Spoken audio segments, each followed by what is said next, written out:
Hello everyone. आज हम जानेंगे कि नवरात्रि के बीच में यदि मासिक धर्म आ जाए तो किन नियमों के साथ हमें पूजा करनी है। नवरात्रि के 9 दिन सबसे शुद्ध और पवित्रता वाले माने जाते हैं और शक्ति स्वरूपा माँ की आराधना के चलते यह पर्व महिलाओं के लिए सबसे अधिक महत्वपूर्ण भी हो जाता है। लेकिन महिलाओं के साथ सबसे बड़ी समस्या रहती है कि यदि नवरात्रि के बीच में उनका मासिक धर्म आ जाए तो उनको पूजा करनी चाहिए या नहीं करनी चाहिए। नवरात्रि के पर्व में ज़्यादातर घरों में घट स्थापना होती है और माँ दुर्गा की आराधना की जाती है, तो इस व्रत को अधिक से अधिक महिलाएं ही करती हैं।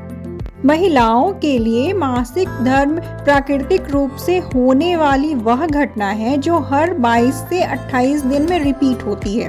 अगर आपको पहले से यह आशंका हो कि नवरात्रि के बीच में यह समस्या आ सकती है तो आपको व्रत रखने की शुरुआत नहीं करनी चाहिए। ऐसी स्थिति में आप चाहे तो पहला और आखिरी व्रत कर सकती हैं।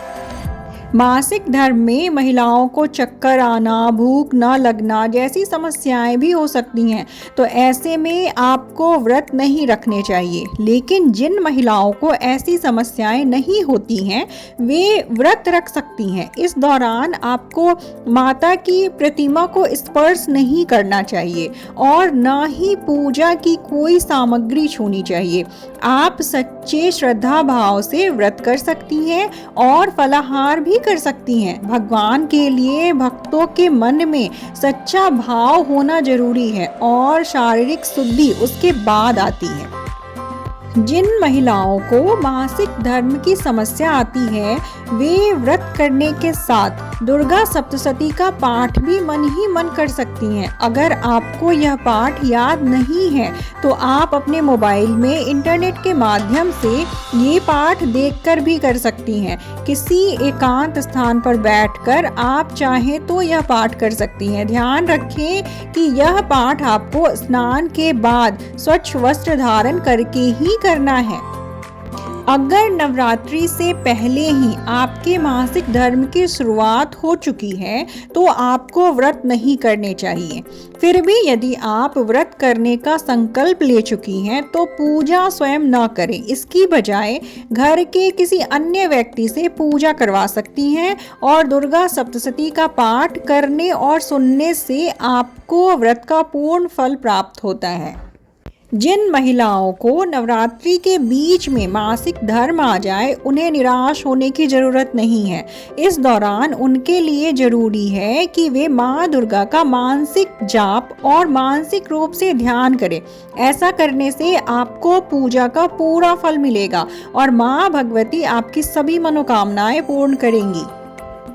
अगर आपने पहला व्रत कर लिया है और आपको आखिरी व्रत तक मासिक धर्म की शिकायत हो जाए तो भी आपको आखिरी व्रत करना चाहिए और कुछ नियमों का पालन जरूर करना चाहिए। तो नवरात्रि में जिस समय आपका मासिक धर्म खत्म हो जाए उस समय नहाकर साफ वस्त्र धारण करके माँ भगवती का पूजन करें। आम तौर पर नवरात्रि का पाठ या कलश स्थापना करते हैं तो हम 2, 5 या 7 साल के लिए इस व्रत को धारण करते हैं। ऐसे में व्रत लगातार किया जाता है। ऐसा नहीं है कि एक साल व्रत किया और दूसरी साल पीरियड्स की वजह से व्रत छोड़ दिया। तो इस बीच कुछ खास बातों का ध्यान रखकर आप व्रत को पूरा कर सकते हैं। यदि पहले से चौथे दिन यदि कोई महिला पीरियड से गुजरती है तो पति या पंडित से कलश स्थापना करा सकते हैं। इस दौरान महिला व्रत के सभी नियमों का पालन कर सकती हैं। शास्त्रों में वर्णित है कि कोई भी महिला अशुद्ध अवस्था में है तो वह मानसिक पूजा करे। व्रत का संपूर्ण फल आपको मिलता है। मानसिक रूप से किसी भी व्रत को करने से कोई मनाही नहीं है। यदि किसी महिला को नवरात्रि के बीच में मासिक धर्म आता है तो 4 दिनों तक पूजा नहीं करनी चाहिए और 5वें दिन से महिला पूजा में सम्मिलित हो सकती हैं। इस दौरान पीरियड से गुजरने वाली महिलाओं को माता का भोग नहीं तैयार करना चाहिए और महिलाओं का पूजा स्थल पर जाना वर्जित होता है। पूजा की किसी भी सामग्री को स्पर्श नहीं करना चाहिए। अगर 5वें दिन कोई महिला पीरियड्स में रहती है तो ऐसी स्थिति में कन्या पूजन और हवन नहीं कर सकते हैं। इस दौरान परिवार के किसी अन्य सदस्य के द्वारा कन्या पूजन और हवन करवाना चाहिए। इस बात का खास ध्यान रखें कि कलश वाले स्थान को बहुत ज़्यादा पवित्र रखना पड़ता है। यदि कलश स्थापित हो चुका है तो आपको कलश से दूरी बनाए रखनी है। यदि कलश आपसे स्पर्श हो गया तो इसकी पवित्रता खत्म हो सकती है। अतः कलश को बहुत ज़्यादा पवित्र स्थान पर ही स्थापित करना चाहिए। यदि आप नियमित रूप से माता को लौंग का जोड़ा चढ़ाती हैं और पीरियड्स की वजह से ऐसा नहीं कर पाई तो पीरियड्स खत्म होने के बाद एक साथ लौंग के उतने जोड़े चढ़ा दें जितने दिन छूटे हैं।